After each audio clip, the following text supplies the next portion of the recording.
Jingshan and this Jiaoshan are brothers. Both have temples. This temple is about 1,800 years old. But if Jingshan is the yin, then Jiaoshan is definitely the yang. Why? As Jingshan is a temple covering a mountain, Jiaoshan is a mountain that hides a temple. Both have interesting stories. Jiaoshan's is up next. At a distance, Jiaoshan Mountain looks as if it's a jade floating on the Yangtze River. Ergo the name, Floating Jade Hill. A ferry ride is the only way to get to the 71-meter-tall, 38-hectare piece of floating jade. Jiaoshan is the exact opposite of its brother, Jingshan. Jingshan is a temple that hides a mountain, while Jiaoshan is a mountain whose lush greenery secrets away the temple grounds within. Old temples, pavilions, and decorative structures of Dinghui Temple seem to be inlaid in the mountain the way a precious stone is inlaid to a piece of jewelry.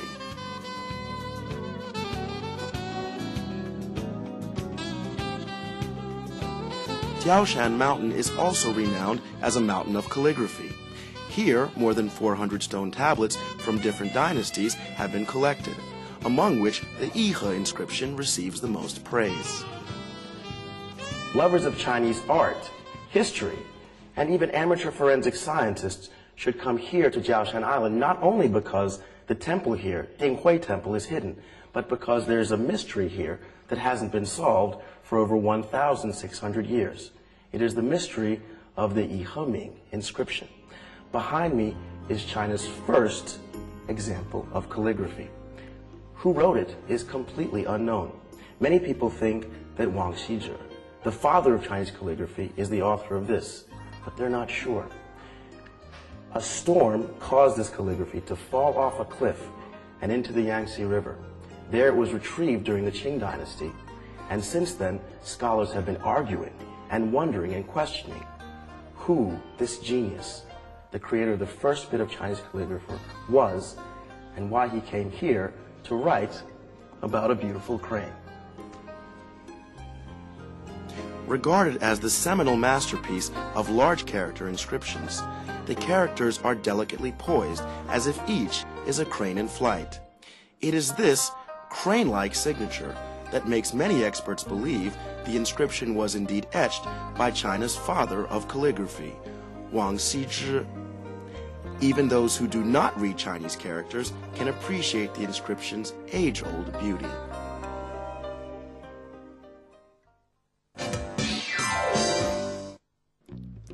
Getting to each of Zhenjiang's tourist spots couldn't be more convenient.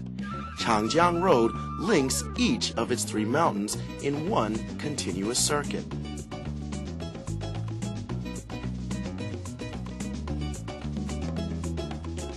And the final mountain on my three-mountain circuit, Beigushan. Zhenjiang has a total of 3 mountains, and each of them have a unique story.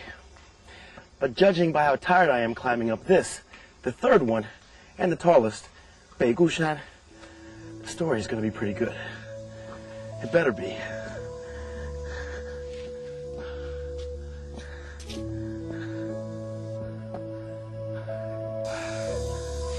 And the story of Beigushan is the story of 2 kings who hated each other. And one of those kings decided to use his little sister to trap the other one, right here at the top of Beigushan.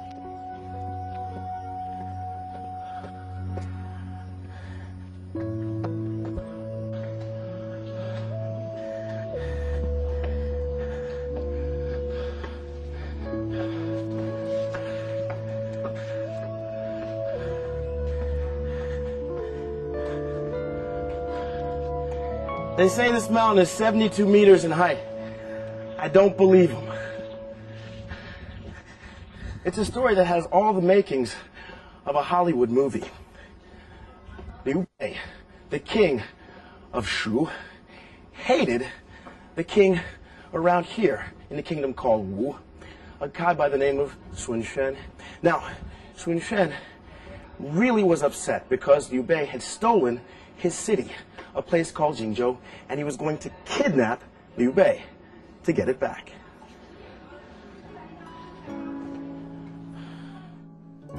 As an invitation, Sun Quan promised Liu Bei his sister's hand in marriage, but he really intended to lure Liu Bei here with the promise and then take him captive.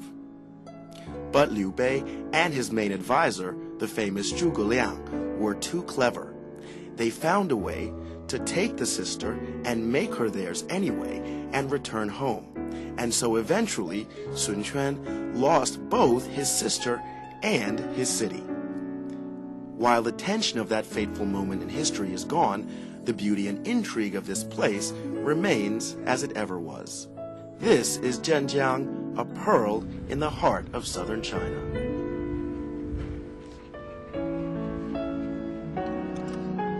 While true, Zhenjiang is not one of the more famous or largest cities in China.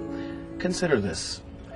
This lake, Taiyinghu, compares favorably in my mind to Westlake in Hangzhou. And while this isn't a city as famed as Chengdu, the towering figures of Liu Bei and Zhuge Liang also came here and had important events occur. It's not a Beijing, but this city has 3,000 years of history, rich and mysterious, all worth exploring.